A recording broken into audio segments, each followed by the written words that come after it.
Hey, what's the crack? We're How are live? you keeping? We're live. We're alive. All It's right. alive. Welcome to another hobby Howdy, hangout. everybody. Hello, hello. We have our guests, the Musty Wargamers. First time I've had two people on at once, so if they want to introduce themselves. Well, I guess I could go first. Hi. Let's see. Hi, I'm Russ. Helcrex 26, aka the Punisher or Mr. Freeze, depending on where I'm at in space. And I'm the half of the duo here of the Musty Wargamers. That sound about right? And I am Palmer. It does. And I am Palmer, or Heresy Productions is the YouTube channel. And I am the other half of the duo, just like the Sith. We come in twos. There can only be two, huh? There can be only one.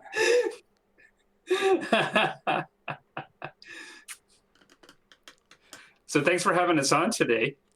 No bother, gents. No bother, gents. It's the first time I've had two people, so we'll see how it goes. So we've got Google Hangouts going. I know it might be a bit weird for some people, so whenever Rusty or Palmer talk, it'll switch between them.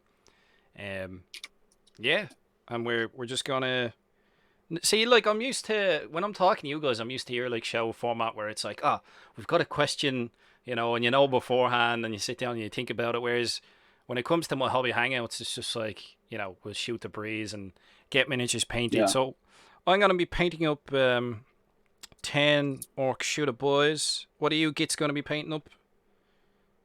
Well, I am continually. I have a whole bunch of American War of Independence stuff I've been working on. I have some sprues here that I'm still assembling stuff, and I have a unit of the 33rd Foot Regiment already primed up, sitting in front of me. So if I decide to paint, I have that, and then I'm looking at my sprue. It's my artillery and my commander.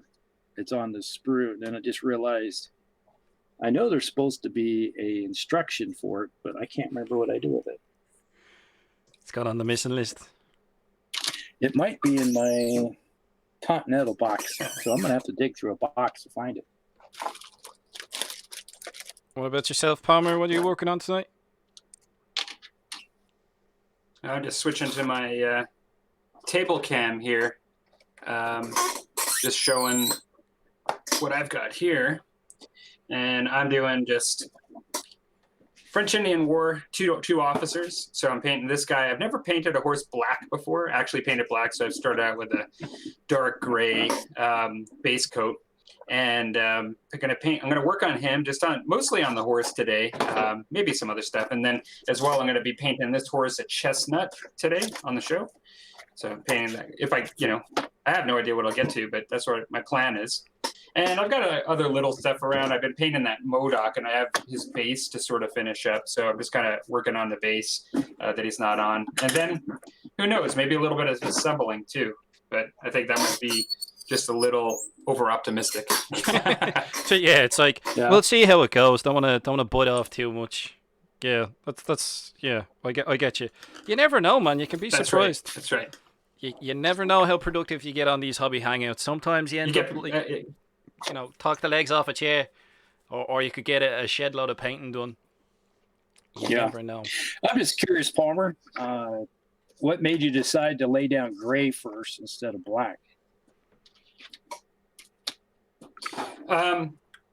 Well, what I'm going to do, black is sort of for me, and I was looking at some reference material. Black for me is sort of where I can go to, with the shadows. And if I immediately just make like my mid-tone black, then I just find, for me personally, I tend to work up or down from the mid-tone.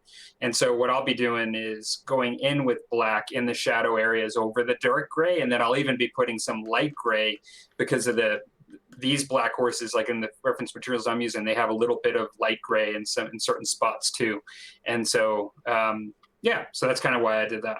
And then also his hair is going to be black too.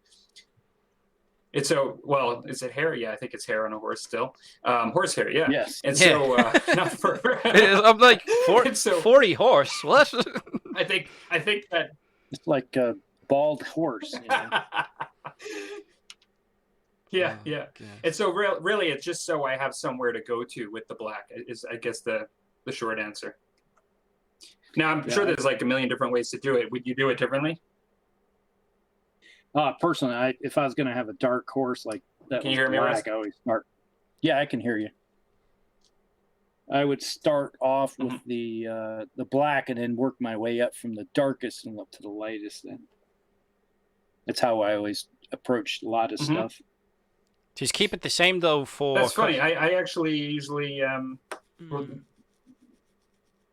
Go on, fire away. I usually start with a mid-tone. And I go up and down, and I use with glazes a lot. And so I'll even do like lighter, then I'll do lighter and I'll glaze over with something just to sort of blend it in and just kind of, I like to kind of go up and down and just eye it and go from there. But like I said, a lot of people do things differently. Yeah, there's no right or wrong way. It's just where you feel comfortable with. I look at it. Leads me on to something like use guys like for my subscribers who are used to just medium 40k orcs, and on the rare occasion I might paint a battle mech for BattleTech, but like you guys do a lot more historical stuff, the two of you, than like I think most of the people be watching, and myself, I don't do any historical at all. Do you find you'll have a different approach when it comes to even just setting up, doing your priming and stuff, like you're talking about the difference, which way you'd go about it for tones? And so, like, I know with historical stuff, there's a lot more research and there's a lot of set sort of colors, unit colors. So when you guys are doing historical stuff, what way do you find yourself leaning more often when it comes to, even paint preparation, like priming, research, that type of thing? Like what way do you go about it? Is there sort of like a set habit you have? Is it different from like painting up sci-fi and stuff? Well, since I just had to do, I've been doing research for the last 2 days basically, and I have this the unit. It's like I said, I'm going to do the 33rd Foot Regiment for historical. It's War of America of Independence. And so I spent a lot of time looking through, because I don't want to have to paint each unit that was in each battle, that type of thing. Because I'm doing 28s, they're just same size as your typical orc, And the whole reason I did the research is I was like, okay, what units were in the most battles throughout the entire war? And I just kind of start checking them off as this unit was in the most battles here, this most battles here. And so I'm just want to make one unit style of paint job. I don't have to worry about a lot of different thought process other than figuring out the paint scheme, because historical units, especially of French and Indian War, American War of Independence, the Napoleonics, historical units had so many set colors. This unit may look like this. This unit may look like that. And there was no standardization really, other than kind of the color schemes in general. So you had to do a lot more thinking about what you wanted to do. And then once that was figured out, since these guys are going to have lots of white on them, like white pants, breast coats, and they're going to be wearing red shirt or coats over top with white piping and stuff like that, I just primed in white. So typically, most of the stuff I prime is in black. So I just saved myself a lot of time and effort. I went with white. And what about yourself, Palmer? Well, in hearing what you said, it also sounded like you were talking about like the style of painting, like in the way, like the with the priming too. And I would say for me, I agree with Rusty that like there's a different type of preparation that happens in the sense that you might be looking through some more history, books or like looking at historical plates. However, if you actually look at some of the stuff in 40K, there's a history to it and that's developed with all the chapters, and there's a lot you can look into to research too. But for me, I generally make a decision as to whether I'm going to paint with a more comic approach or a more a more fantastical approach with like really popping bright colors that are going to really pop on the table, or maybe even look like a comic book style, or I decide whether I'm going to do more of a realistic style. And to be honest, I've debated that, where I might try to do more gritty realistic with my Space Marines and not have them really comic-y, And I've also debated where I might, like particularly with my Oldhammer miniatures, try to make them pop quite a bit more. Now, the same thing goes for historical, in that I have seen some historical miniatures where people make them really pop nicely and almost look a little more cinematic, comic bookish, like, even with like the World War II style miniatures. And I kind of make artistic decisions like that, but I don't really limit it to whether it's just historical or fictional. Like I don't make that the deciding factor. However, oftentimes with historical, I will go towards a more realistic bent. But you can still go either way. Yeah, that's interesting, because I'd always kind of wondered, like, so there's a lot, as you would expect, there's a lot of similar touching points depending on what style you want to go. Like, people, even with orcs and the like, you can find varied different orc armies painted up, some like super cartoony, some trying to be more realistic. They'll use more muted and natural tones. So you can get a lot of variation. But yeah, that's interesting. Absolutely. It's very interesting. Yeah, it's like when I'm painting up my 40K stuff, I have a tendency to go more traditional 40K style, because I grew up in the early Rogue Trader / second, third edition. That's painting style, which was everything was bright and obnoxious. I can remember when were the red days, Rusty? When did GW paint that crazy red everywhere? The days of the red. Well, I could probably reach up and grab some. Oh, where are they at? They're slightly what was it, mid 90s sort of? Early to mid 90s. That was second and third edition. Everything was red. Guns, like orcs, everything would be red. Space Marines would carry around red weapons or lots of red on them. And sometime, I think it might have been late 90s into around 2000, they started moving into more realistic style paint schemes, more gritty look.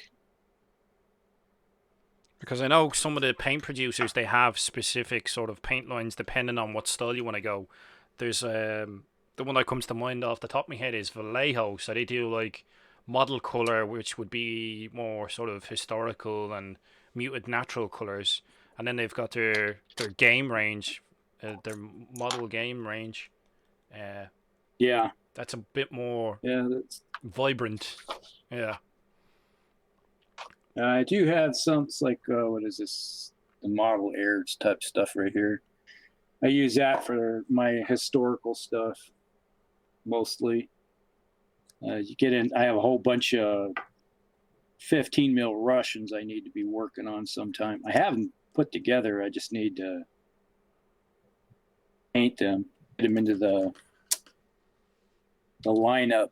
Because right now it's like I want to get some AWI stuff put together and painted, and then that seems to be the itch that always seems to happen in the spring. Is I always want to go start painting up historical stuff. Why is that? Why specifically the spring? I mean, I see a lot of. Sorry, Palmer, go on, fire away. Oh no. Well, I was like, they kind of tied in with. I guess it's more like summers were always the campaigns for historic. in historical times, it would be like, oh, the weather's nice, we can go on campaign and take out our neighbor, and and then when winter hit, everybody hunkered down for the winter and did nothing. So I think it's kind of the same way. It feels the same way.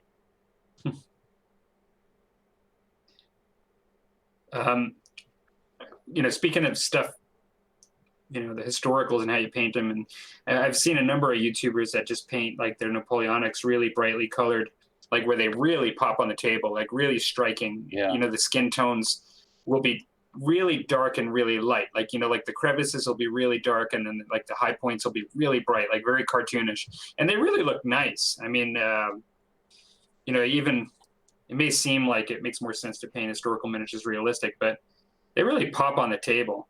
They almost give it like a toy soldier look in some ways. It's kind of cool though. Yeah, that's in that aspect. It does at a distance. It looks great to me. Like you could sit there at a distance from the table and you look at it and go, oh man, that looks really nice. But then when I look right up at the miniature, then I go, oh, the gaudiness to me is like over. Yeah, but that sort of ties into how people approach painting, I suppose. When you come to painting miniatures, you can do it so that it's a case of trying to get them to pop because they are miniatures, and that's why we do like some of the extreme edge highlighting, so that when you get to the case that you're talking about there, Rusty, where you pick up the miniature and you look at it close up, you're like, oh, that looks a bit crazy, but from the distance that it's specifically painted for, that 3-4 feet away from you, 5 feet away, where if you painted it to scale and in natural tones, a lot of the detail might be lost. You know what I mean? I find that interesting with miniature painting, where you sort of have to accentuate features and like the painting style to make it pop and actually notice detail. You know what I mean? Yeah, it's one of those things where I see it a lot with like my battle, because I'm a big into BattleTech also. Because if anybody that's on your channel that follows you because of BattleTech, it's like I do BattleTech also. But I see a lot of guys that will paint their mechs, and look, once again, from a distance of across the table, it looks really good. But when you pick it up, it's like, oh my gosh, it's terrible. But it's one of those things where they do the lines inside, each panel, they highlight the lines between the panels with black. So at a major distance, it looks good, but when you look at it, typically if you're picking it up or looking at it or moving around, it's like, oh my gosh. So I also think they're. Go ahead. I was just going to say on that point, though, I agree with you. Sometimes it can be really striking where you see an edge highlight and you're like, oh, that's like not even straight, and it's like, whatever. But I think that our eyes, when we've painted miniatures for many years, and there's effects that we try to achieve, sometimes seamless blends of color transitions is something that we expect as we from ourselves, and that's what we want, like in let's say a realistic kind of paint job, and then we want to see that up close, and we see YouTube videos of miniatures looking like that up close. But then if somebody paints something more a comic book style, then you're looking at it through, at least you almost need to look at it in the way you would look at a comic book page and not expect that seamless transition to be there, because they're not actually, you're kind of, it's easy for our eyes and our brain to lay criteria based on years of painting a certain way as to what it should look like. Whereas you can look at, like, let's say this, I've showed this before, but when you look at this image of this cartoon, this comic book, of MODOK, this right here, this shadow there's no transition, right? It's black, just black and orange, and that's it.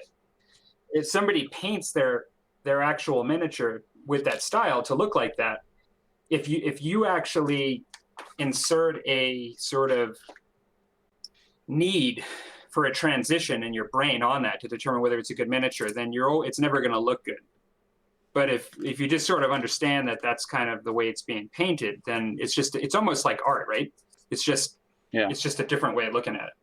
Comes down to I don't personal know. taste. That's then kind of at what that I've been stage, thinking a lot about lately. Yeah. It's you're right with that, because when you look at artwork, a lot of the stuff that we do as miniature painters would never fly really with most traditional art. When I took art classes and stuff like that, I would look at that and go, "What are you thinking? What are you doing?" It's like go back to the drawing board, start over. But when you're painting miniatures, it's a totally different. In some ways, if you want a lot of contrast, you have to make stark differences in your lines and everything. And then when you're talking about the comic book style, that's another style, which I learned comic book style and art. what's And it was called? a bit Cell shading, I think. Is it? Is that what it's called? I'm not too sure. Well, let's see. What did we call that? Been so long. 30 years. So, you have an idea, Palmer, what they call the comic shading? Well, cross hatching and stuff. Like, I know that's a technique. I don't know if that's like the overall name of the style. I just call it comic book style painting miniatures, just because I'm not really an expert at it. I just kind of picked up what I've seen online. Yeah, cross hatching and stuff like that's a different. I mean, I thought you just blankly call a lot of it animation, right? Like, isn't it not animation, but isn't it like when people would draw for comic strips, like in the newspapers? Illustration. Yeah, I guess it'd be almost like illustrating. Cartoon illustration. Yeah, that'd be more of it. Probably the proper name for it, without knowing the actual name of it off the top of my head. What did I do? So that gets me thinking then, since we're talking about painting miniatures and different painting styles, like what advice would you give to someone who's watching? Because if someone's starting out, what advice when it comes to painting miniatures and different painting styles would you give to somebody? Like one or two pieces. Like for me, starting off, I'd tell them not what to do. It's like, I think the top thing off the top of my head is, if you're gonna be painting like a lot of miniatures, have the paint job sorted out beforehand. So like have a test miniature, and definitely sort that out, because the last thing you want to do is give yourself painter's burnout, where you sort of lose enthusiasm if you don't know what that is. The last thing you want to do is like be painting 20 and 30 guys and then changing your mind on the paint job halfway through them and then painting them again. And then, I'll change something else and paint them again. So I think that the piece that I'd probably throw into that would be have a test miniature. What about you guys? What would you advise, Rusty? Well, for me, I would follow your advice greatly, because doing a test miniature saves you a lot of hassle. Because there's a lot of times where somebody would say, because I do commission painting too for somebody, and they say, I would like it this way. And it's okay. And I would paint it up, and it's like, ask questions exactly what they wanted. And eventually they go, okay. And then I would put it together and show it to them, and they go, oh, that looks like crap. He says, yes, it does. But that's what you envisioned, right? And he said, yeah, but it doesn't work together. So, and I've done the same thing myself, where I would paint a miniature or two myself and then find out, just testing the waters. It's like, okay, that technique I just tried was bad. I don't know, really epic fail upon my part, because I was trying to do something new, trying to expand your horizons and give yourself new techniques, which is all part of the painting process, is always trying something new on at least one miniature. Because if you have some throwaway miniatures that you really don't care how they get painted, try something different on them just to figure it out. But always try to have an idea where your goal is when you're doing the test miniature. And if it works out, then you can just start mass producing it. What about yourself, Palmer? Well, and now is this specifically just around what style to do? Is that what you're saying in your plan, or No, is it no, just just any like advice? any advice when it comes to painting miniatures, like whether it's stylistically or color theory, that type of thing. Yeah. Well, I actually think when I first started, the hardest thing for me was the basic technical aspects of painting. If you're not an artist already, then one of the things everybody will say is to thin your paint and work with thin coats. I think these kinds of pieces of advice, the hardest thing for me in the beginning was to get to do what I wanted to do in my head and get it actually to work on the miniature. And so part of that was actually thinning your paints and knowing whether like practicing your brush control, so you actually are able to, let's say, paint with the side of the brush and the tip of the brush. All these things that you learn naturally just by doing it, but you just have to kind of emphasize that in your brush control. Like I like to focus on being detailed in the beginning, but then I also realize that if you get so detailed that you leave gaps of primer, that you see, and you're not actually overlapping your colors, and things like that, then it can look, not so great. And so I think your basic techniques that you would learn from most painting guides that teach you how to do your base paint and then your washes and your highlights and in what order and the advantages of that. I think researching that and making sure you have that plan down as to how you're going to approach it. And then also practicing, your brush control, and making sure that you thin your paints, and every brand of paint needs to be thinned differently. So I think that's really important in the beginning. Really easy area to fail. And this is for a brand new painter. So preparation and technique practice would be the sound advice we'd be dishing out. Yeah. Yeah, it's a necessary, painful process that everyone has to go through in the beginning. Yeah, there's no easy way to avoid this stuff. It's all the basics of everything that has to be done to be able to get to the results you're looking for. And a lot of people don't realize that one of the first things you should always do is even prime your miniatures. And which is kind of bad, because nowadays GW is like saying, "Oh, you don't have to prime your miniature; just paint right over top of them." They're platinum. It's like, well, but why do we prime, Musty? Educate us. Why? Yeah, go on. Why do we prime? I'll be the devil's advocate. Okay, the reason you prime is to put a base layer that will not flake off. And I've had some good and bad experiences before. And it's like when I first started painting way back in the day, when I didn't know you had to prime your miniatures, and the heck, I was even putting regular paint over top of metal and not realizing why this stuff would eventually wear off or fall off. Yeah. And that was, I was a teenager back in the early 80s when I started doing that. And then I read it. It's like, oh yeah, I guess I got into historicals, and somebody's like, well, what? And he said, all right, when you clean up all the flash off your miniatures, and I was like, flash, and it's like, all those little metal shavings that are still hanging off of the miniatures you have. Yeah, it's like, get rid of them. Like, oh, okay.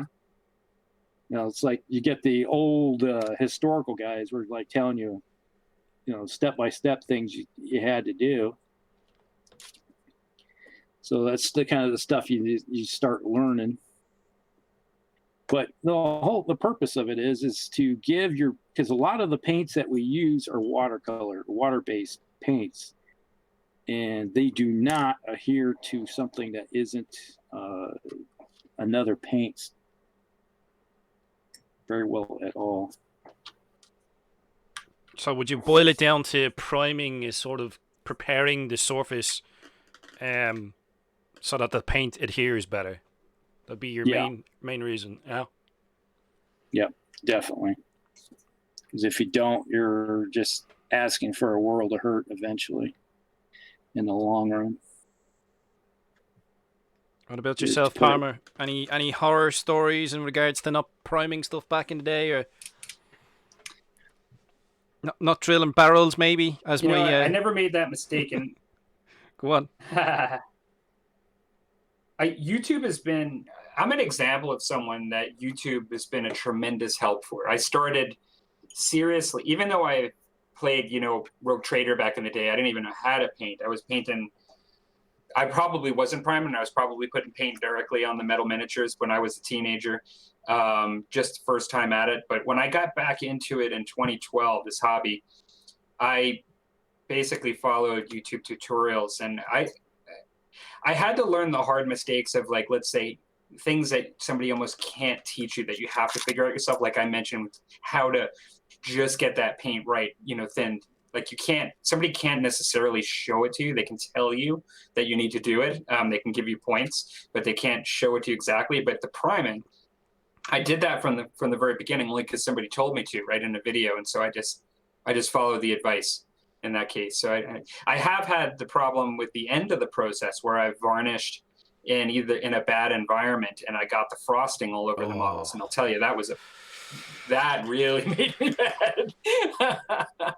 You finish your project and you frost your models. Oh yeah. I'd say for me, there was no such thing as internet, or heck, the personal computer back when I started first painting was very rare to have anybody have a personal computer.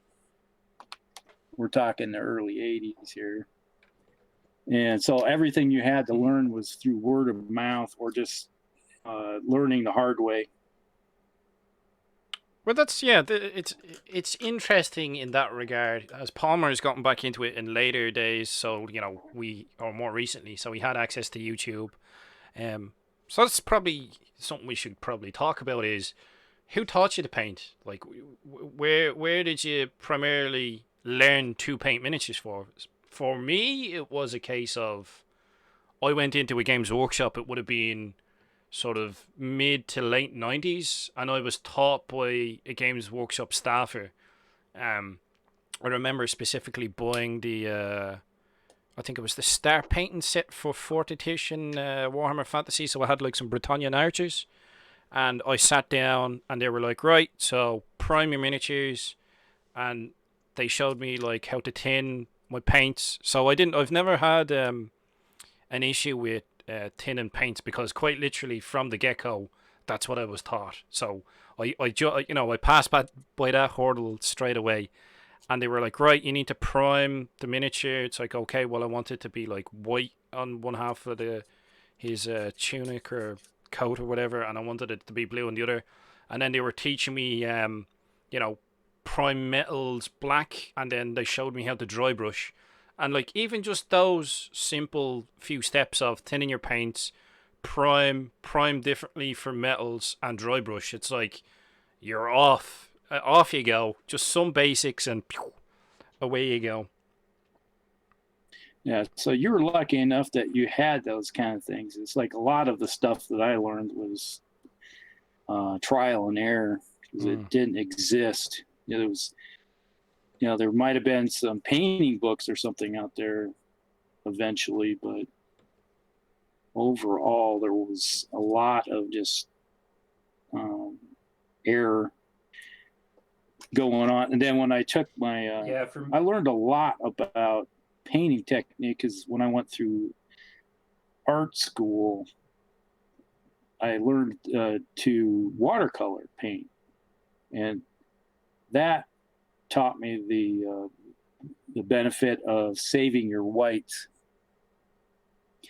And because with watercolor, it's like you start with you got to figure out where all your lighter colors and everything are at on the painting, and then where you want to save them from being lost, and then you start painting, slowly bringing in your lighter, darker, and then you go to the darkest stuff last, so you're not losing anything. So that was a interesting experience and learning experience with that.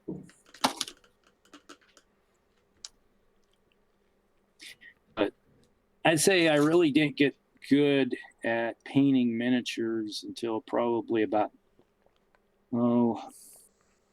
93, 94 is when I really started getting more into the historical aspect of it, painting a lot of stuff that way. Getcha.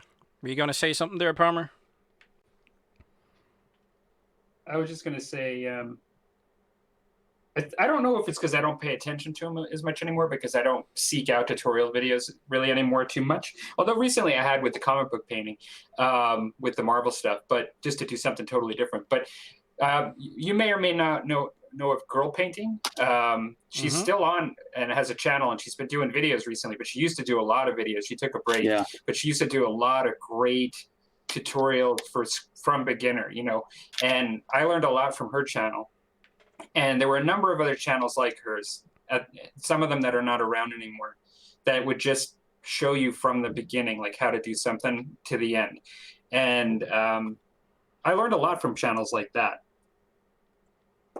Yeah, that I could have done. Followers. I could have done what you have. Sorry, Dwayne. I could have did what you did in going to the GW, because there was that. I did have that accessible, but to be honest, I just found learning from my home video to be really, maybe perhaps not as socially good as the other, but I just found it to be very accessible, like after work or something, just being able to do that. I can understand that, yeah, because it's not everyone is able to get into the Games Workshops to learn to paint, and I would even say at this point in time, with the majority of like Games Workshop stores being one-man stores these days, I don't think you get the opportunity to learn to paint off of them as much. Because back when I was going, like the store I was in, I think there was 2 or 3 guys working in this tiny store, and you know, one of them could literally be like, right, you know, paint this layer, then call me back, and then I'll show you the next step. Whereas I was in the UK a good few months back, 6 or 7 months ago, and we went into a Games Workshop, and one of the kids was like, he wanted to learn how to paint, but the staffer was doing something else with some gamers. He was running some games, and then he's also trying to run the till at the same time. So I think in general, like, the perception seems to be that people learn online these days. You know what I mean? Like, yeah. I'm sure it probably depends from store to store, because Games Workshop stores, the staffers will influence how they run things, because it's their own little sort of microcosm. So I can get that aspect of it, but my perception seems to be that learning to paint online seems to be the sort of the norm now, the done thing. Whereas, you know, getting a lesson one-on-one off of someone is seems to be a lot rarer. Yeah, I guess it's been about 3 years now, maybe so, then when we got our first GW store here in town. And we're able to go over there. But yeah, you're right. It's just a one-man band that deals with everything that's there.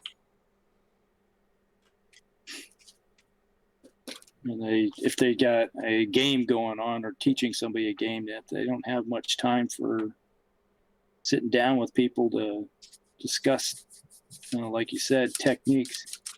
I did go over and talk to the guy, because when those contrast paints first came out, I went over there. It's like one of my friends, you know, he's always over there. And he says, you got to check out these contrast paints. Okay, I went over there, and the guy that was showing them off, that was running the store, he's trying to tell me the stuff. And I was like, and then it's like, oh, let us play with what you got here. And next thing you know, I got put together a miniature and painted it all up. And he just looked at it and goes, wow. It's like, you paint before? And I said, yeah. Yeah. I always find that entertaining when it's like, you'll come across, you go into a Games Workshop for the first time, and there's that sort of, they don't know, like, if you're into the hobby or not, so they have to do their usual spiel of, you know, oh yeah, you know, do you know anything about the hobby? It's like, yeah, you know yourself. Oh, do you have much? It's like, oh, just, you know, just a bit. Yeah, it was kind of funny. It was that we went over there. We were playing some Age of Sigmar, and we were playing. I had Night Haunt, and my friend had his what the heck those things called? The guys in gold. They're Sigmarines, as I like to call them. And we had him out on the table, and we were playing. I put all my stuff out there, and he's like looking at my stuff and like, "Well, you can only put Games Workshop miniatures on the table." And I said, I did. It's like, "Well, those aren't Games Workshop miniatures." And I asked him, "Well, how old are you?" And he says, "I'm 26." And I'm like, "Well, these miniatures are older than you." That's how long I've been playing your game. Entertaining, man. Yeah, okay, you can get a laugh out of it. You can definitely get a laugh. What do we think in regards to? I was going to ask a question there, but I've knocked it on my head. Reading the comment section, I am aware that you guys are in the comment section. I'm not ignoring you. There's a lot of people are saying different things about where they learn. So, someone said OPN does good weathering techniques. That's Orc Pater Nerd, and other people doing different stuff. Yeah. Modeling for Advantage, they do some painting stuff through schools these days. He's the one that got me into the. Yeah.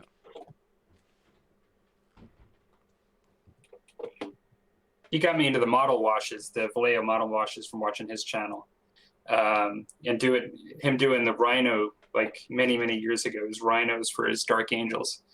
So I watched a lot of people's videos like that to learn in the past.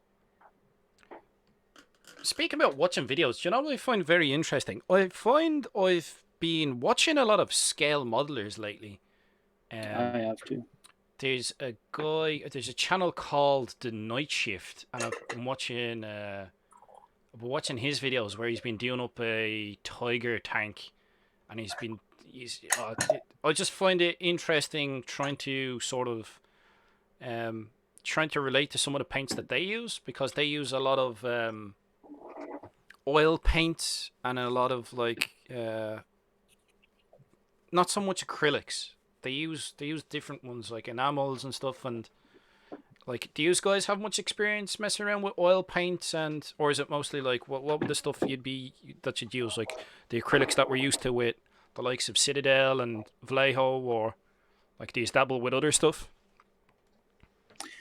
Well, Go ahead, Palmer.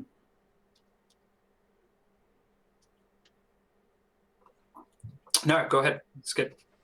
I was going to say, All good. First started painting, everything was acrylic and enamels.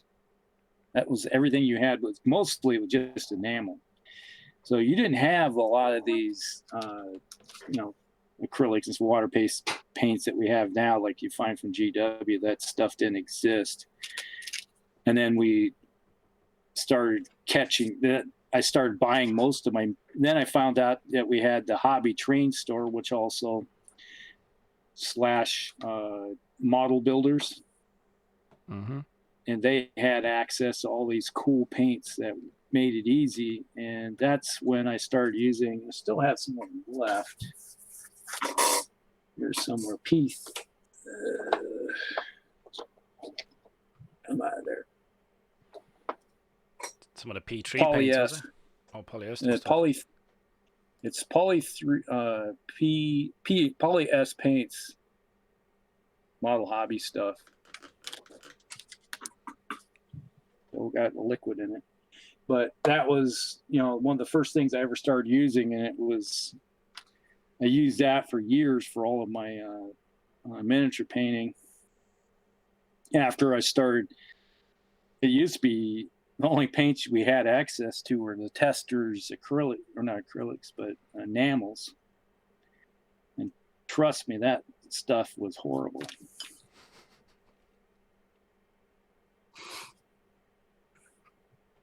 And if you ever looked at some of my battle,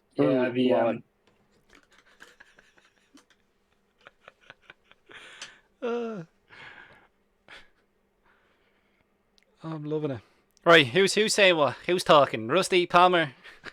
I think we're gonna have to start doing a sort of radio transmission etiquette. You know what I mean? Like over and out onto you, sort of.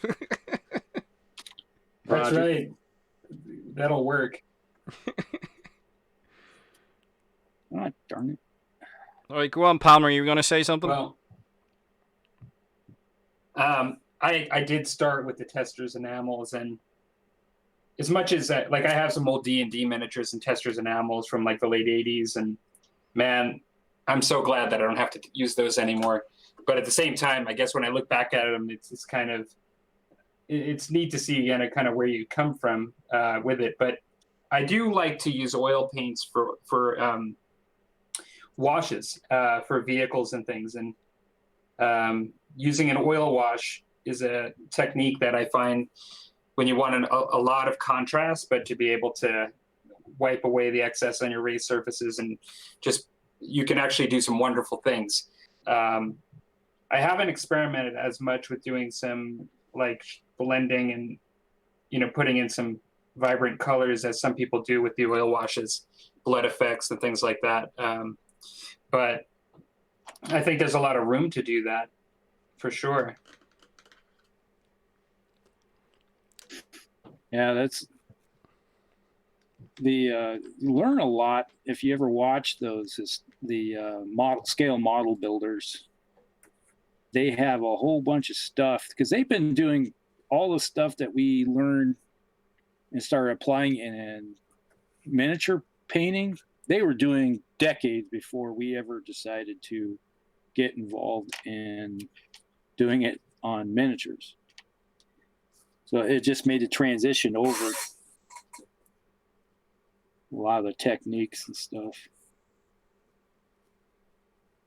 Yeah, like all the interesting in that regard that you can get that off of you can get different things off of hobbyists. Like we have someone in the comment section saying that they think scale modelers paint far less models but put way more time into each because they don't have 200 boys to get painted. Yeah, I think it's interesting that you can get that. When there's we have a model shop. There's a couple of model shops here in Dublin in the city, and there's one I go into, Mark's Models, and as an orc player, we like to do conversions with Plasticraic, like sheet styrene and styrene rod and stuff, and those model railroad sort of model shops, they're great for that type of stuff. And then you'll go in and you'll buy clump foliage that they use for hedgerows and stuff like that, but that I could use to make smoke plumes out of Stoneboy's backpacks. I think it's you have to sort of broaden your horizons and look elsewhere as well to see what you can find, especially when it comes to terrain making. When it comes to making terrain, you'll find you could find inspiration anywhere. You know what I mean? I think that's sort of the message I'd sort of try and get across to someone who's not really especially someone who's new into the hobby, because if you've only been sort of gaining one aspect from Games Workshop, it's there's a whole plethora of things out there, and don't just look in Wargaming, look outside of it as well. Well, Skarnir, what scale do you paint in? What scale do I paint in? What is the scale of your model? The orcs. The orcs. I don't see. The problem is Games Workshop stuff isn't really a scale anymore. I think originally they were close. The closest is one. Is it 1 in 56 or one? What's it? Is it? I know there's 1 in 36, but that's the wrong scale. It's the 1 in. Yeah, they're 152. Yeah, I think 152 was probably the closest to it originally, but now it's my point. My point was that you're a scale modeler. Oh yeah, well this is it. Modeler. Yeah. We paint to a specific. The only difference is you use them in games. We paint smaller, we use them in games, but basically they are purists in the sense that they're in it specifically for the modeling aspect. But really, the techniques are totally transferable. And if anything, I mean, there are times, I mean, where I think the miniature hobbyists can add to the innovation is just in tiny things. And so sometimes the bigger modelers, like scale modelers, they don't really work on techniques as small always, like maybe as much. But where we actually oftentimes for our tanks and everything borrow from the scale modeling hobby. Friends that I have that are scale modelers that watch my channel that don't war game, one of the things they'll comment is, I can't believe you put that much detail in such a small thing, you know? And so that's where we, I think, try to excel, is we try to excel in really, really miniature. And that's our niche. But we're all scale modelers, right? Yeah, to a certain degree, yeah, I'd agree with that statement.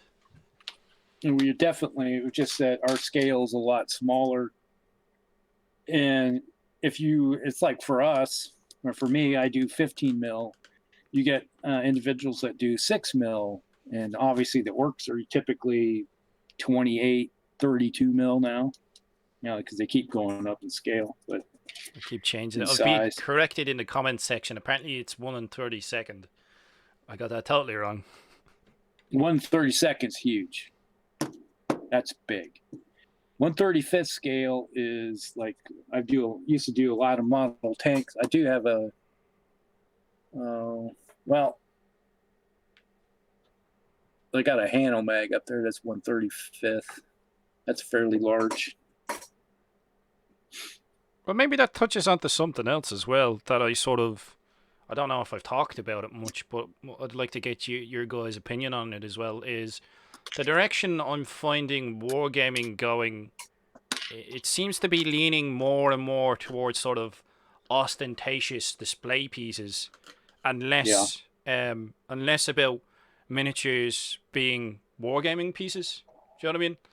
Like, there might be new releases for stuff on it, and it's all super dynamic and on its tippy toes, and there's all these swirling bits. And myself personally, I look at it and I go, "That's gonna break if I try and transport it to a game."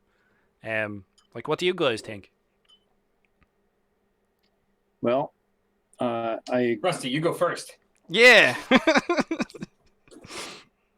I agree with you. It's like the practicality. It's like they have some new stuff coming up. I think they're for the elves or whatever the heck they call the darn things now in Sigmar, but you know we call them elves and elves. And the outfits that they have are just totally impractical. They have all these fiddly bits on them that just seem like they're going to break if you try to play with them.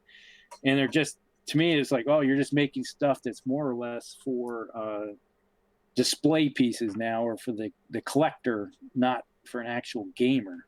Because I find that it's like when I put together my Night Haunt army for Age of Sigmar, it's like I broke so many things because there's so many fiddly bits on them now that you try to transport them or just play with them, they're breaking. Over. Mm-hmm.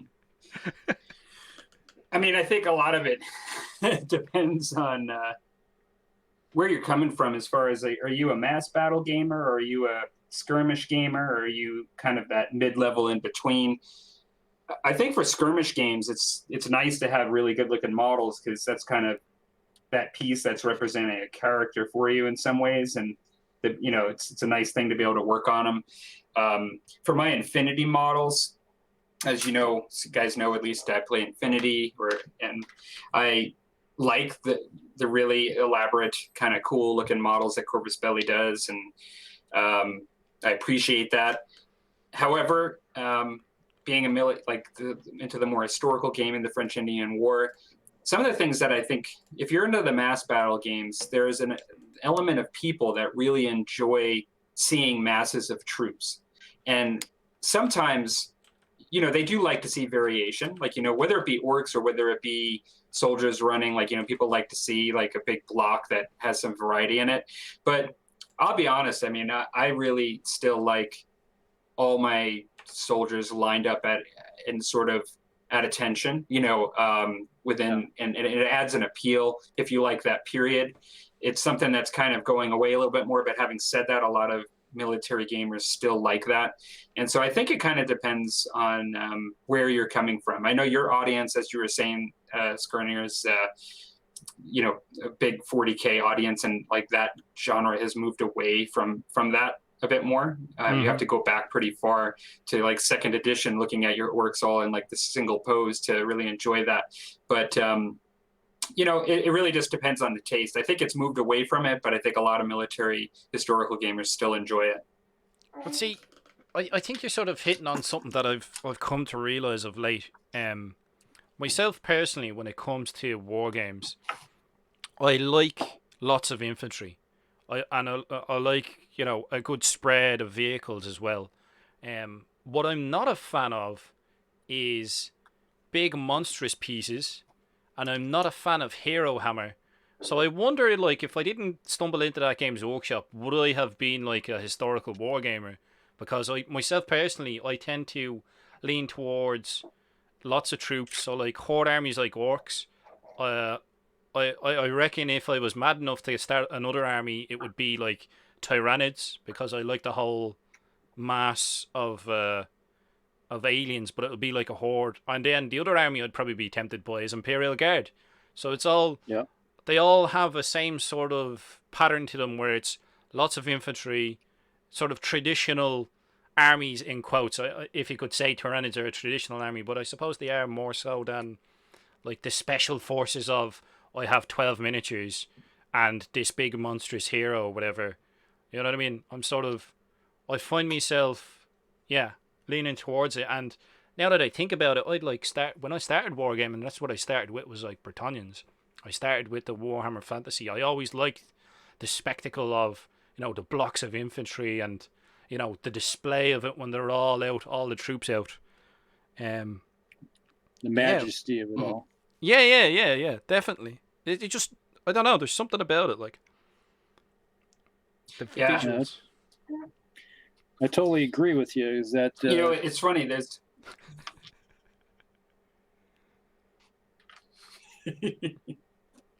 go ahead. I said out, over and out. Oh, you're out, all right, pal. Let me come in. Yeah, that's the one thing I always enjoyed about, which drugged me into the Warhammer Fantasy, was that it has a majesty to it. When you get everything all painted up and it's all rank and file, there is something to be said about it, which is, to me, is sadly lacking now with the Games Workshop, the Age of Sigmar. I just don't feel it now with that. And the only time it's like, when you're talking about horde armies, I got a big guard army, I got a big demon army, and I got a big Mechanicus army. And what else? Big Space Marine army, big Orc army, and I guess I got a big Elder army. I've downsized. I don't have Tau anymore. I got rid of the Tau and my Tyranids, but things slowly whittling down around here. But there's something to be said when you have enough miniatures on the table. It just looks like, and I've always said this, is that being a historical player, that Warhammer 40K is nothing more than Napoleonics in space. And I you like see the original orc costumes, you believe that. Yeah, true. Some of them actually had Napoleonic kind of jackets. Yeah, well, you have them. You got the space orcs, the pirates. Yeah, they do look like it. Big stompy guys. It's like my old Storm Boys. The first edition of the Storm Boys, the metal ones. Mm-hmm. They look like they actually have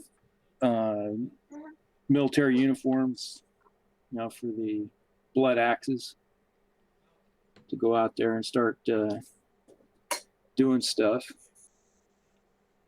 Well, that was back when Storm Boys, I think, were more perceived. The lore was a little bit different than it is now. Like orcs used to be a lot more zanier, were full of character. They had a lot of culture associated with them.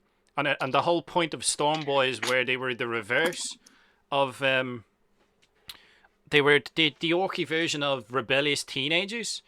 Yeah, So they'd be they were instead of ordered. yeah, they were all ordered. They became super regimented in order to rebel against orc society. That was the whole shtick with Storm Boys originally. That's why they'd be going around with polished boots and clean uniforms and going around and marching in regiments. Using tactic. Oh my gosh. That type of thing. Yeah. That's what it's like. You when were I talking play- about monsters. Go on, Palmer. We keep cutting you out. Yeah, do we even want to listen to him yet? It's like, Yeah. So you're talking about monsters, and I find it quite a bit of a double-edged sword. I totally see where you're coming from, and I'm kind of the same in that, like, one of the reasons why I chose Warhammer 6th Edition is I found, to go back and play a bit, is I found that my understanding is it focuses on troops a bit more and less Hero Hammer. But, as much as I really like something big on the table sometimes, or, it's fun, on the one hand, I find it kind of ridiculous for me to bring down a Titan to the club, like, getting on the bus with, like, a big robot that's about half the size of you, to bring down to play a miniature war game. But then on the other hand, I like the lore and I like, the Armageddon stuff. I mean, it's fun, it's a fun aspect of the game. But the thing that I struggle a bit with is the power, not the gaming power creep, but the sizing power creep over the years. Scale creep. What happens is, visually, once you make something a certain size, all the models have to be that size or bigger to continue to top it, or even to be equal or on some sort of playing field with it. And as we know, like, giants in Warhammer have just increased exponentially since they've started making the models. And the thing that I always found really interesting, and I also talked about this when we looked at, like, models for the Hulk and Marvel, is you just lose a sense of perception, I find, because if you actually looked at even the early giants, like next to miniatures, if you actually sized them on a page where you looked at them next to, like, the size of a person, when you're double, triple the size, it's monstrous. I mean, like, the Ogrins, like, even the early Ogrins or ogres are monstrous compared to their human counterparts, but they look, like, feeble, when you actually see them on a table where something's, like, a foot tall, right? And so, but it sort of takes away from what you can do with the scale in some ways when you get too big. And so that's the thing that I find interesting, because you were kind of talking about it from the perspective of liking troops and not, liking monsters as much. And I do sometimes like there to be other creatures on the table, but I just find that we've gotten to a point where the perception now is only based on things that are so big, it just kind of minimizes anything else, like the look of anything else on the table. It skews it. Yeah, I know what you mean, because if you look at if you were to go back like 10, 12 years ago, and you were to look at a dreadnought on the table, like the standard Space Marine dreadnought, like, I remember when I was in the early 2000s playing with my friend, and I had a Space Marine dreadnought, and it was like, that was the biggest thing in my army, because I had Space Wolves at the time. So I had loads of Space Wolves, like Bloodclaws, Grey Hunters, and the biggest thing in my army was a dreadnought. And because its reference point was against a Space Marine, so it looked huge. Like, whereas nowadays, if you were to pull out a standard Space Marine dreadnought and put it on the table, it looks tiny, because we've got knights, we've got stompers. Yeah, compared to, like, a Primaris Marine, it looks small. Yeah, exactly. Even against the Primaris, they don't look that impressive anymore. You know what I mean? Yeah, I know That's what you're right. saying. And being somebody that was playing back in the early 90s or 90, yeah, I remember when the first Land Raider came out. That thing now is about the size of a rhino. That's how small it was. So it's all a matter of scale creep. So then we're seeing the direction it's going in now. This is part of the reason why I quit Warhammer Fantasy when 8th edition came out, because I looked at the rule set and it started to focus more on monsters and monsters cavalry and giant monsters creatures. So the game was getting bigger and bigger. And looking at how it's going now, a typical example, if we look at the new Orc release, like Gazgul's massive compared to his previous sculpt, which was 20 years old, but you know it still looked nice. But people were shouting out for something bigger. What direction do you guys see the hobby going? Like, do you think it'll just? Do you think there's like going to be a capping point, or is it just going to exponentially get bigger and bigger until it, you know, where is it going to end? Like, what do you guys think? What do you think, Rusty?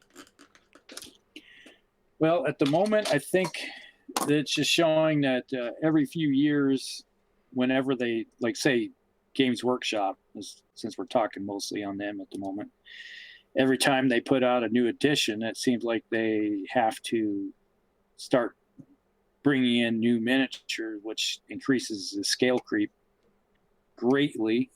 And we're seeing that now. It's like I did my little comparison, of the Gazgul, right, over the years of my two that I have, which was the original, then the new one where he's in the big power armor. And the original Gazgul is nothing more than the size of an orc boy now, even though he was a lord at the time. A big knob.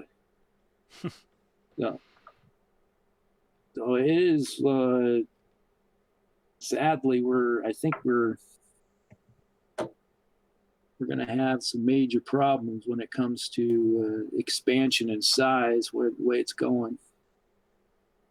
And I think the Gazgul that they just released, looks like he's about the size of one of the knights, right? Knight Titan. The new Gazgul, he's big enough, all right. He's like Dreadnought size. Yeah, he's monstrous, big. He's a big boy. It's like there's massive scale creep right there. What about yourself, Palmer? Well, I think they're testing the waters on a lot of things. I think the Adeptus Titanicus was a test, to see whether people within sort of 40K kind of market are still interested in an epic style game, or even just how many of the veterans are still out there that are going to buy it. And I think that there are tests that are happening. I think even if you look at the historical side, I mean, there's lots of smaller scale games being produced, smaller miniature scale. So I think there are tests out there. I do think that there's always going to be a competition as to who can make the best kind of model stylistically and bigger and things like that. But I do think that to a degree, if you're talking about the mainstream market, you're still playing mostly on a 6-foot table. And so that's going to present some limitations.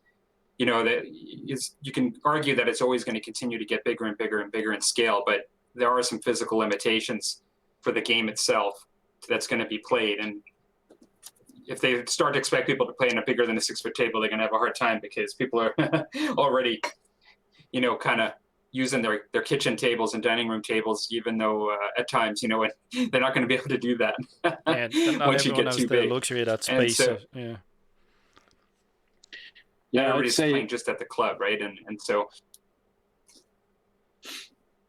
yeah, for someone like me who has a whole bunch of Titans myself, I got the Knight Titans. I got my Elder Titan, and there's Forge World Serasis Knights. You put 5 or 6 of those on the table, that's a big footprint. You still have plenty of room for infantry to run around amongst them, but that was a big game changer with scale creep when they brought out the Knights.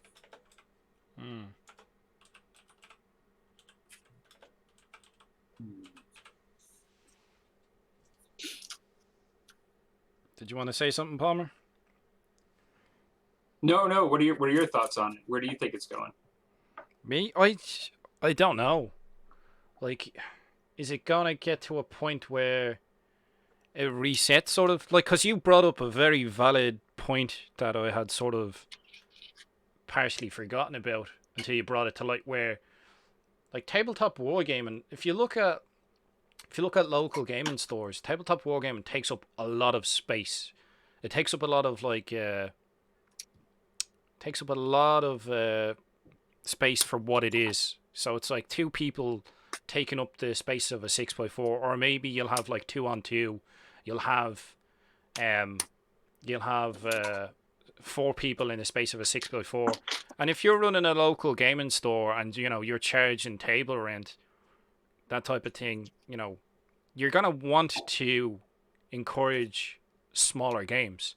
I think that's why they came out with Kill Team, and Kill Team is pretty much so it can be played on a coffee table, because realistically, if you're running a store and you've rent to pay, you want to be able to encourage games where you can get as many people playing in that real estate that you have as possible. So that's why you'll see like a lot of stores, getting Magic players in, getting card players in, because they only take up like what?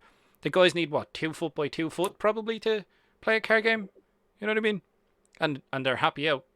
That Right. small sort of space. So I think you bring up a really good point there, Palmer, where the miniatures and the game can only get so big before you just won't be able to play in gaming stores. You know what I mean? Either the space that we have available to play That's in right. won't be big enough to get a decent game for the game's design and the miniature design, or the game will get too big and people just won't be able to play. Yeah, there are some limitations for sure. Yeah, with the main limitation. Now that's an interesting thing, is like having to rent space to play on. It's like that's not something we have to worry about around here, but I hear about it all the time in large metropolitan areas where actual store space is at a premium. And if you need to have so many tables in an area for people to play on, so obviously you want, people are going to have a smaller area to play with, so you don't want to have all those big miniatures, and you're stuck with playing smaller games. This is it. But it probably brings another, plays into something else. It's like, well, where do people play? Like, where do you guys play? Like, when I play games, it depends. There does be different social gatherings. I started going to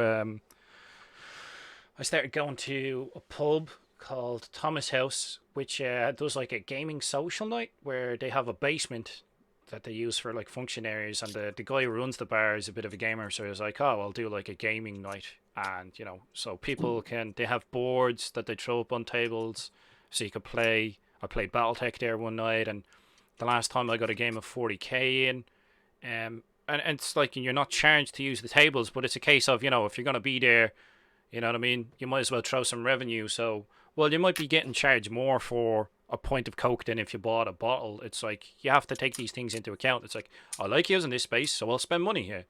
You know what I mean? Yeah. It just depends. And some older gamers have dedicated like gaming areas. Like they might have a gaming room in their house, or they might have a purpose-built sort of shed type thing or cabin that they'll have specifically for gaming.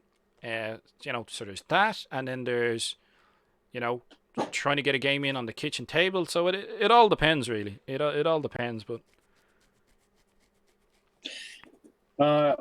for me, I have a gaming table behind me. I have actually another table I can set up so I can have two big tables. I have a 4 by, what is it?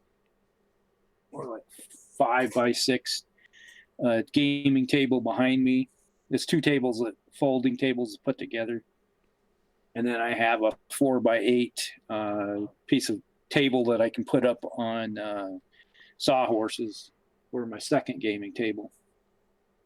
It doesn't get used very often because typically the folding table area, I just throw some felt over top of it and throw up a table and we're good to go. And all my friends all have gaming spaces like that too. Or sometimes we go to the we have a local gaming, local gaming stores that we can go to. You know, they have plenty of tables. It just depends on what night it is. Like one night's dedicated to this game system, or 2 different game systems, and one night's like Magic night, Pokemon night, board game night type thing, where people will show up. And if I do play at the store, I typically will, you know, maybe buy. If I look around, it's like, oh, okay, I might maybe buy a miniature or something just to take care. It's like, yeah, I was there for the night. I'll just throw a little money their way, because, you know, it costs them money to have the space to allow us to play on.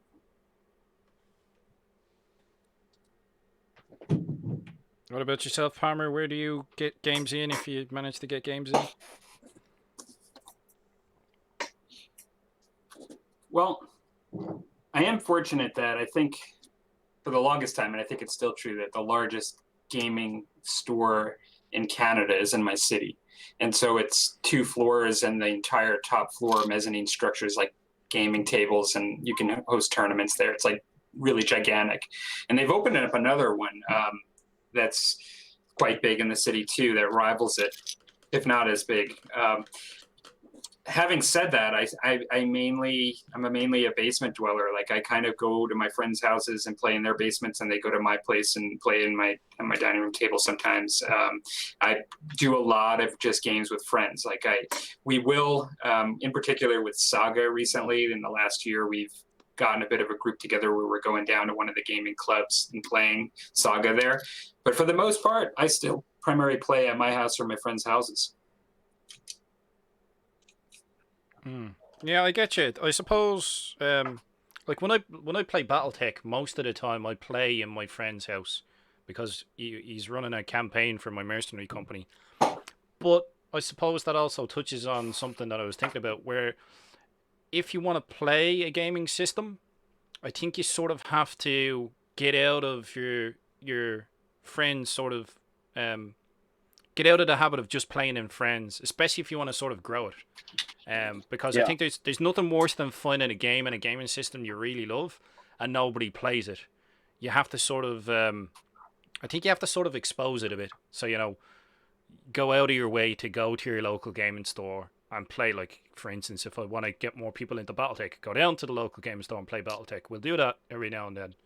We'll go down and, you know, just have the boxes there and have the miniatures painted up, and you'll get people coming up and going, oh, what are you playing? Or you'll get somebody else going, oh my God, I haven't seen this played since the 90s. You know what I mean? Yeah. There's a bit of that. Mm-hmm. It's definitely something that has to be done. It's like you have to have exposure. And it's like, let's say you go down to the local shop and you play 10 straight times. Out of those 10 times, you might pick up one more player. And every time let's say when we were playing, we were really heavy into playing like Warhammer Epic back a couple years ago, and it seemed like we were having set days where, okay, on this day we're going to be at the shop. We'd advertise it on our local Facebook group saying we're going to be there, and occasionally we get somebody to show up and, you know, just sit in and watch us play and just see what this game's about. But it was, you know, just trying to grow through exposure. And that is the hardest part, is getting new people to come in and actually want to sit down with you and get to know you. Because I think a lot of times the hardest thing for a lot of people is that if they don't know who you are, they're kind of leery. You know, they don't feel like they don't want to intrude. I think that's the big thing. Mm-hmm. And you got to try to make yourself feel as welcoming as possible. It's like, hey, come on in, and we'll throw you. It's like, sit down with us, type of thing. You know, it's like, more than welcome to join in. And occasionally get new people to join in. But if you sit in your basement dwelling all the time, as Palmer said, you know, you don't grow very much. Because how many people are willing to go to your house and play a game if they don't know you? And this is it.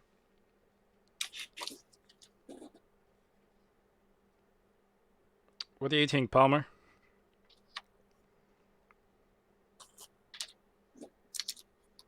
Uh-oh. Is he disconnected? I think he disconnected. Oh no! We lost the Palmer. Man down. I just looked over and he's no longer there. I am back. I guess Hey! I dropped some. Are you going to like, answer I the don't- question or not?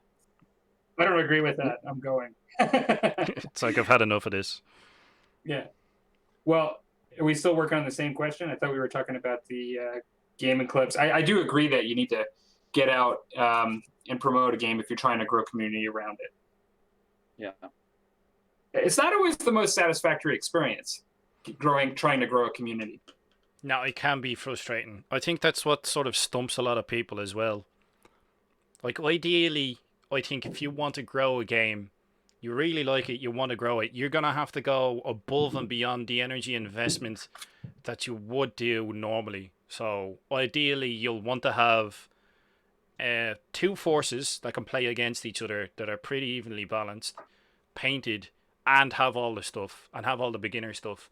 And then, out of that, you have to sort of, you know, get games played where maybe you wouldn't normally play, and then have to be sort of be of the mentality to get people to approach you. So you're playing the game, but you're also sort of, you're pretty much being an unpaid promoter at that stage. You know what I mean? And that's a lot more energy than just I throw my stuff in its case and I go to the game store, we play the game, and I go home. I don't worry about it. You know what I mean?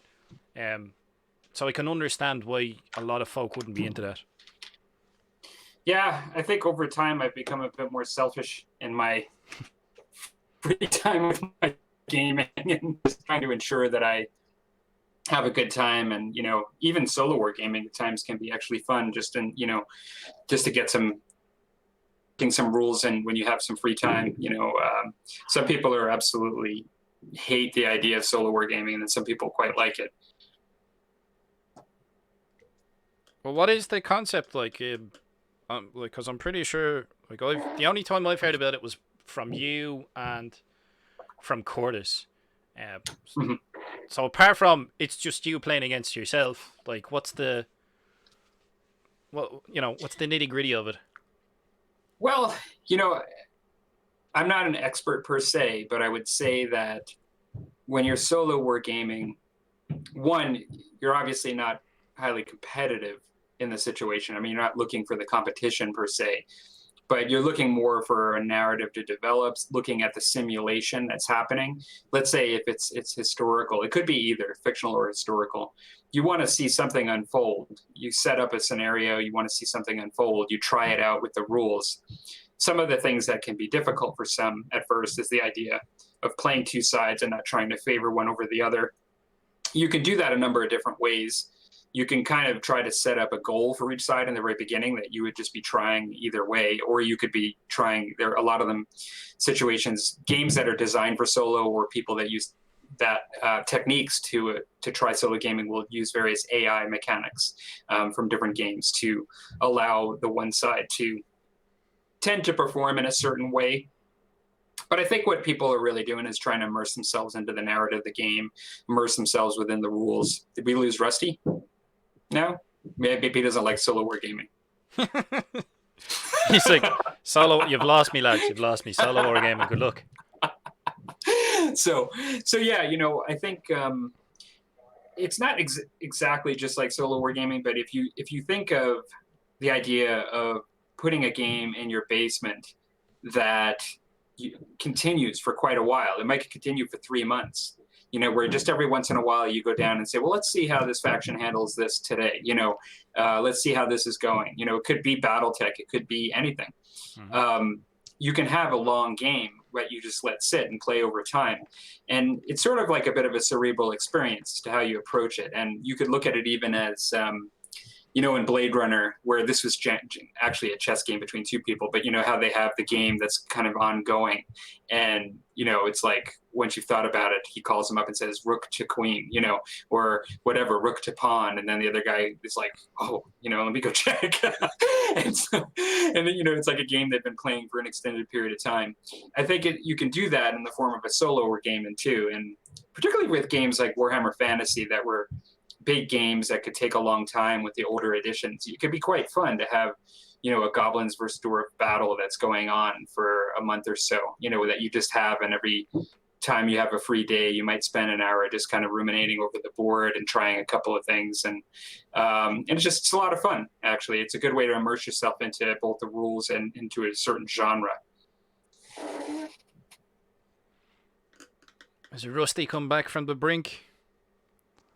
I don't think so. He must really hate solo wargaming. Definitely not his cup of tea. Yeah, for some people it's not. I have friends that even the thought of it, they say it sounds sad, like you have no friends, and it's like, no, you don't get the point. It's not about that.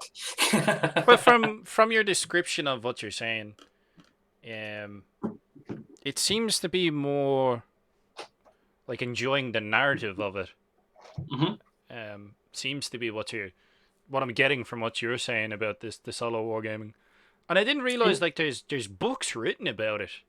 Mm-hmm. I was like, what? There's a lot in there. I still find that amazing. It's like I'm into wargaming and I've been into it since I was about 9, so 20 something plus years. But there's still like stuff just coming out of left wing, and I'm like, what? This is a thing? You know what I mean? I find that amusing. Mr. Freeze is back. Hey! I got launched to the International Space Station for a while. You beat the working grots back into order there, did you?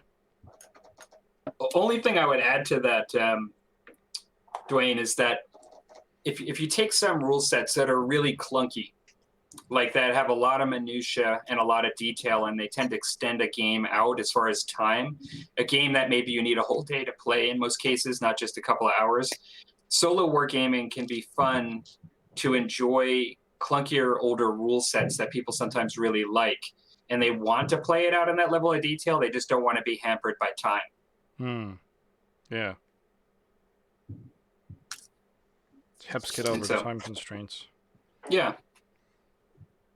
Because you're not in a rush. You can play around and then just leave and just have it still up in your spare. I mean, if you have a room to do that, and not everybody does, but if you have a spot that you can let it just sit. Good kids, yeah. What about you, Rusty? Do you dabble in the solo wargaming? Well, I'm about ready to get back into it again. Doing some board gaming for solo wargaming. Not very often. I'm lucky enough I have enough. I got 3 different group of players that I usually find something going on amongst all of them at some time or another through the rotation. But with this lockdown and everything for the next month or so, I probably will pick up something and start doing it just to take care of that itch. And typically it's like if I wanted to play Battletech, I just play, the Harebrained Schemes Battletech game. That would take care of it for a little while, but okay, that takes care of that itch for a bit, does it? It did, but now that we're going to be going months without any type of interaction gaming, that can be a pain. So I'm starting to look at doing something to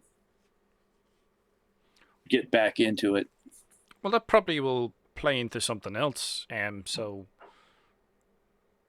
with solo wargaming, enjoying the narrative of it and not being rushed by the time constraints, that sounds like a bonus to it. Obviously, it's another approach would be that you can't play against someone, I suppose.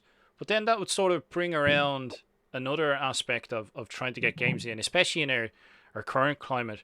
I'm hearing more and more that people are starting to use the likes of Tabletop Simulator to get games going. Like, what do you guys think of that sort of online play of tabletop war games?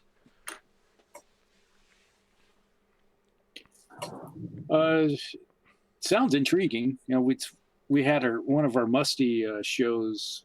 We talked about that kind of stuff going on. We're maybe getting into it, and I was intrigued about it. I think that might be where possibly a lot of things may end up going in eventually down the road. And from that aspect of it. So Tabletop Simulator is kind of a brand, as I understand it, as well, and a very specific brand. And we were talking about the Infinity because it looks fairly well developed, and it looked really good. We showed it up on the show, and I'd looked into it since then, and it looks like you can buy this Tabletop Simulator, and it's almost like what they describe as a sandbox, where you can create your own games for it, or you can buy pre-generated ones, is what it sounds like. I think it sounds pretty cool. I mean, I think some people are just against the idea of video games within wargaming. Like, they do this for a very specific reason. They want the painting, the feel of the models, the aspects that they get out of physical wargaming on a table. But for those that like to game, and they actually like to tabletop wargame, and they want an avenue to play against someone on the other side of the world with the rule set they like, and just have something that just sort of fits in as a stand-in, at times, whether it be because of the current virus situation, whether it be because they're just a distance, even to just practice for tournaments or something like that if you're into tournaments. I think that there's a place for it. I'm not against it. Yeah, I would say the one thing about it that has me intrigued is if you have a game system that seems really interesting, and if you're able to do this digitally without having to buy all the miniatures, again, play with somebody, it might be an excellent way to delve into a game system without all the expense. And if your group doesn't want to play that game, but you enjoy it, you can find people around the world to do it, play against. That might be the way to go. Well, I think you're hitting on the points that I've tried it a little bit, and myself personally, I find that it's sort of like an okay substitute, but it doesn't quite fulfill the experience of like being there in person and playing in person. Because a large part of tabletop wargaming for me personally is the social sort of experience of it as well, where you get to see people look at your army and they're like, oh yeah, this is a cool conversion, that's cool, I like your paint job, and then you'll look at their army and it's like, oh yeah, this is cool. You know what I mean? You have those sort of, I think I've become more invested in it because it's more sort of what's the terminology I'm looking for? It's not materialistic, or it's part of it's the social contract with each other type of thing. Social contract, sort of, that's an aspect of it, but I think it's more the sort of the physical sort of experience of being there in a place with someone else, and then the sort of the grand majesty of the hobby.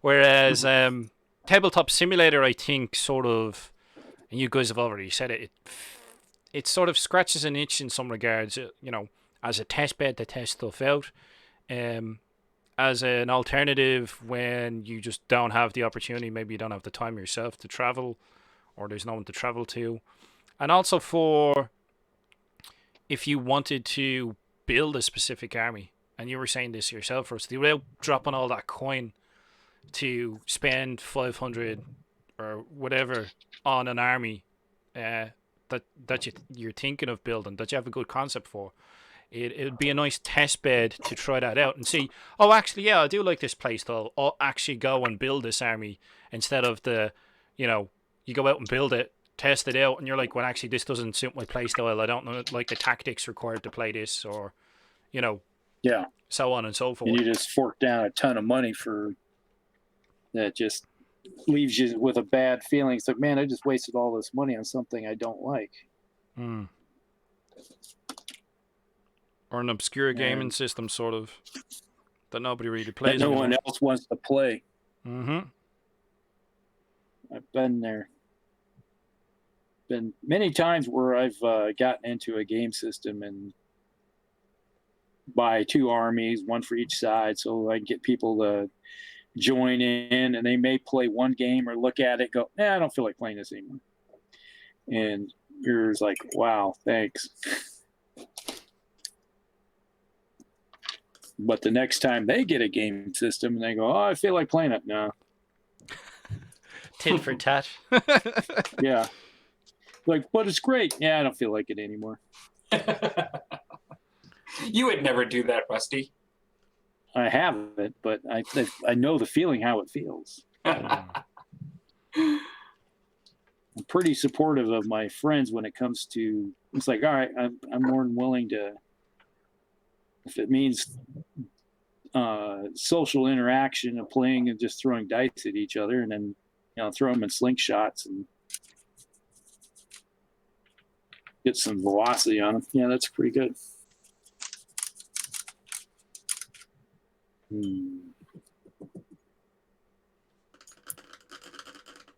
As I don't know, as time goes on with my wargaming career, and I look back to older systems and older things, I like new stuff too. Don't get me wrong. Like the Marvel game, I'm buying new stuff too. I'm not trying to say that I don't like newer things, but I find that more and more, as like the world is very much for gaming. Like video gaming is huge, compared to our hobby. More and more, there's this aspect that when you're into wargaming, it feels like you're doing something that harkens back almost to a different era in some ways. Like as far as entertainment, like painting up little statues. To then, to take a long time to paint up little statues, to then read like this big thing of rules, to then, make a table with terrain and then like put it all down and like play this. It's starting to more and more always feel to me like an analog kind of hobby. Kind of antiquated. Yeah, and I don't mean it in a negative way, because a lot of times antiquated, I think, can be perceived as negative, but I mean it, but I do think some people view it that way for sure, as antiquated. Might be a reason not to get into it, but it feels like just something like that's just a lot of times, like people are using record players again, right, to listen to vinyl, and they're making a conscious choice to do it.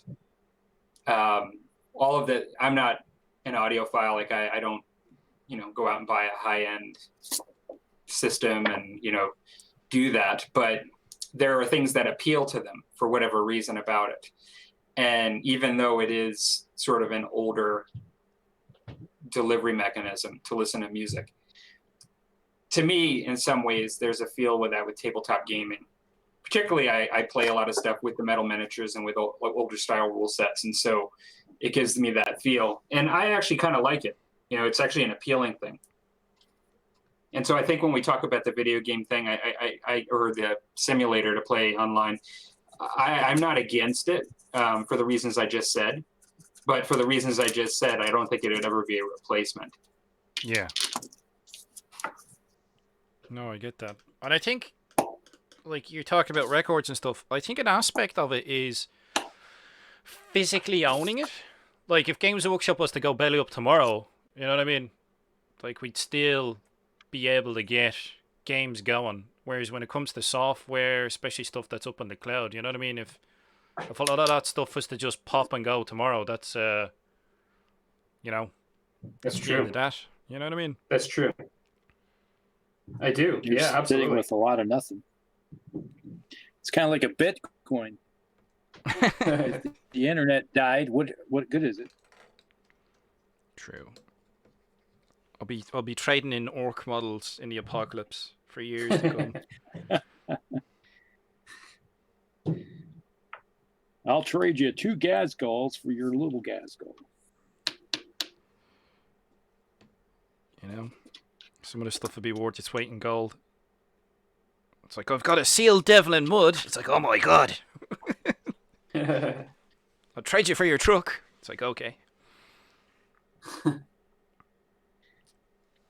never know. It's like, I got a case of toilet paper. I'll trade you an army for it. Oh yeah, that's worth its weight in gold, depending on the time. We are going to give people a notice. So if anybody's painting along with us, I've been looking at your chats. I haven't been, I haven't been ignoring. I've been reading. I'm sorry, guys, but we have been bantering away. So what I'll do is I'll get anyone who's watching and doing hobby to get your work in progress pics up in the Discord, and we'll go and have a look in about a few minutes, and we'll have a look at what people have been working on while we've been working away. Speaking of what we've been working away on, I've basically been getting like the Xandri dust basing on my orc boys. Progress has come along nicely. As some of the guys in the comment section have commented it, I have been drilling barrels. I went out on my way the other day. I got out my my rotary tool and I specifically drilled all the barrels. Hence the signage. So I've been getting there. Eventually they twisted my arm. They were like, "Oh, drill your barrels, Skarnir." But so yeah, how's the progress been going for you guys? Like Rusty, what have you got done? Have you got any got anything to show us on your progress? I'll throw up a close cam for you.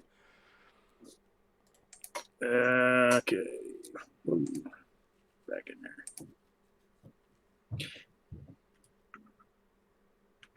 There's the Palmer. Yeah. You're on Palmer right now. So you're working on cannons? Yeah, I got finished put a cannon together. I got the 4 crewmen. They're all assembled. And I just finished putting together Lord Cornwallis. So I got Lord Cornwallis on there. Put together. So now I just have to mount him to my his base. So being on the assembly line. Yeah. Which was basically, as soon as I put him on his base, then I have assembled everything I have to do for my British, and I can start painting officially this week. Nice. What about yourself, Palmer? How's the progress going? Good. See how clear I can get this here. I've got my black horse, which I started gray, as we talked about, and I've actually put in some highlights there, and so got him covered, got black on the hair, and I got highlights on some of the musculature there, and I'm kind of doing the same right now with chestnut. Just doing the chestnut horse for this one. Nice. Yeah, thanks. And so, yeah, doing some highlighting on some of the musculature. But, and then that was mainly what I did. While I was doing some black, I ended up just working on the base a bit and just put a black rim and painted the railroad kind of on this base in the meantime for Modoc and Marvel. But that's basically it. Yeah, I think I got most of what I was hoping to do done. Not quite nearly as much as what I first talked about. Well, this is it. Like, aim for the stars, and you'll get there. Aim high. Okay. You'll get you can't be disappointed then. So all I think we'll do is we'll throw up the guys' work in progress. Then we'll go have a look. Sweet. And then you guys should be able to see on the screen share. So hopefully this works. No, of course. Give me a look. Hold on. Window capture. This one? No, not wrong window capture. Hold on. There we go. Hey! We've got it up and running. So here we go, folks. Who's been working on what? We had Big Mac Danskull threw in a picture yesterday, but we'll have a look. He was working on his one of the buggies for the Warhammer 40k stuff. So most of what you're going to be seeing is probably 40k orcs. That is, a lot of the subscribers are into the 40k stuff, and we're on an orc buzz at the moment with the new orc releases. Mm-hmm. So Big Mick Danskull was painting up his shock jump dragster, I think is the official name for this. That's not a mouthful at all. In orange, but it looks pretty sweet, man. I'm It does. liking it. Yeah. He's done a nice job on the flames as well, like on the front and on the spoiler. It's a nice color scheme, and I like the white I'd say wall my- tires. They're a nice touch. It's like my old orc buggies that I have from Rogue Trader probably are about the size of those tires. Ah, yeah, man. I actually have one of those buggies from back in the day. They are, yeah, it's entertaining They're- the difference in they're- size.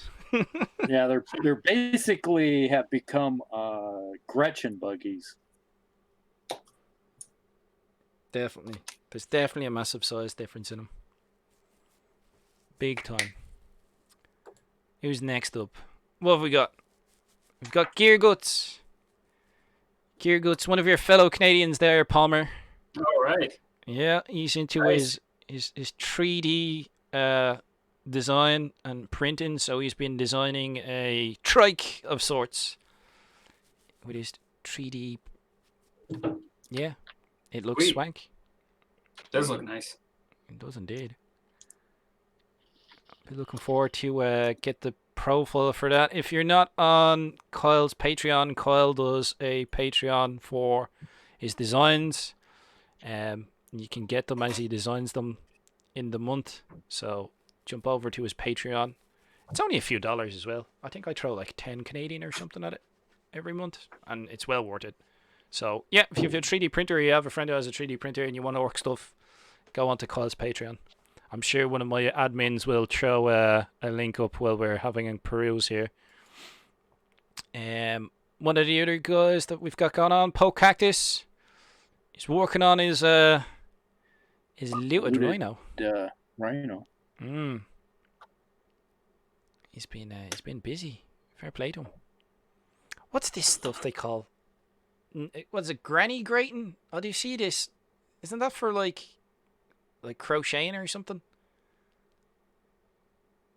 It's like a pattern that people crochet with. I always find it amusing when you find different bits and pieces, especially when it comes to orc conversions.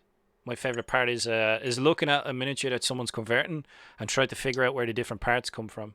I suppose maybe yeah. it's because I'm an orc player, you know? Definitely. It's always fun. But yeah, it's looking good, man. It's looking good. I think that's is that a base, a Necromunda base? I think so. That's off the flyer. Bits of truck. Bits of granny grating. And that's off the bottle wagon. I like it. Oh, we've got more views of it here. Nice. Love a good looted rhino, me. Always good fun. I had a looted Land Raider that I picked up off eBay once for like $15, almost $20, somewhere in there. And then I converted it back into a Chaos Rhino. You reconverted it. So looting orc Yes, stuff. I reconverted it. Fair play to you, man. I think And it that's looks like like it- staple, yeah. Go on, you were saying? And I turned it into it's now a Death Guard Land Raider, because it's all ate up, right? So it's like, hey, makes sense. I was thinking, yeah, I was only thinking if you were turning it back into like a bog standard Space Marine vehicle, I was thinking to myself, you know, if someone got like a clippers to it, that might be a lot of work to get a Land Raider back to pristine. But now that you said Death Guard, yeah, it's like, okay, I can twig that. I get you. As long as the tracks are sort of intact, you're game ball there. But yeah, Yep. Poke is doing some That was the whole thing. great progress. We have Hans Gruber saying he's just started to get some paint on some Skaven Daka. Fail cast, unfortunately. So he's working on Skaven. Are they Giselles? The guys with the long rifles? Yes. And the dudes with the shields. In fail cast, unfortunately. I see he's got his green stuff roller there for his basin. But Hans does some really nice Skaven if you ever get the opportunity to look up the stuff. Palmer would probably seen like it. Yeah. Really nice stuff. Yeah. On Tabletop, did a demo of that roller for their Weekender show this week. Yeah. I haven't tried them myself. I've heard good things about them, but I haven't tried the green stuff rollers. I think they come from Green Stuff World. Yeah, I think so. But they I always look just make interesting. mine out of Sculpey putty and sculpt them myself. Orc Stuff has got a second Gorkanaut on the go. For those of you not familiar with Orc Stuff's contraptions, he uses like tin metal and just builds an armature and then sculpts like a madman with milliput and then budges 40k bits in. So yeah, his contraptions are always amazing and That is amazing. very functional. Oh dude, he's got what he calls a stomper. So I'm air quoting when I say the word stomper because it's like twice the size of a stomper. It's like a gargant pretty much, but it's like Orc Stuff's amazing when it comes to these type of things because he's an engineer. So he'll have like a lift mechanism in the bottom and it'll work. Like he's a madman. Oh, really? Oh yeah, cool. Yeah. He'll have like he'll have linkages and you know all manner of crazy stuff. Like I think he had a smoke. Do you know the way like some guys have like smoke generators in their tanks, the remote control tanks? They'll have like he had one of them in his stomper so that like the funnels, the smoke will come out of the funnels and oh yeah, this guy like you should see his stuff, man, in person. It's amazing. LEDs, the whole shebang, all hand sculpted stuff. It takes the stuff like you find on a toy trains and smoke generators that they have on. Yeah, that type of thing. So Orc Stuff is up to his usual dabblings. He's recycling stuff, as he says. There you go, Palmer. Hans is showing us his grace here and talking about the scale creep as a comparison. Oh yeah. So the difference between the grace here is absolutely superb paint job, Hans. Yeah, it looks amazing. His whites are always really nice. Quite a bit of a difference in size over the years. I also like the fact that he just see what he's done where he's gotten the bases so that they're actually on the same level. Yeah. Standing, so we can have a direct comparison. It's like the Grace here and his little brother or something, you know? Micro mouse. That is hilarious. Cracking paint job, man. Absolutely. We have Grumpy Viking / Dim Reaper is painting some Wookiees. Nice. Yeah. This is for Star Wars Legion, That's the miniature game, isn't it? Star Wars? Yep. Is it called Legion? Haven't played it myself. Carl.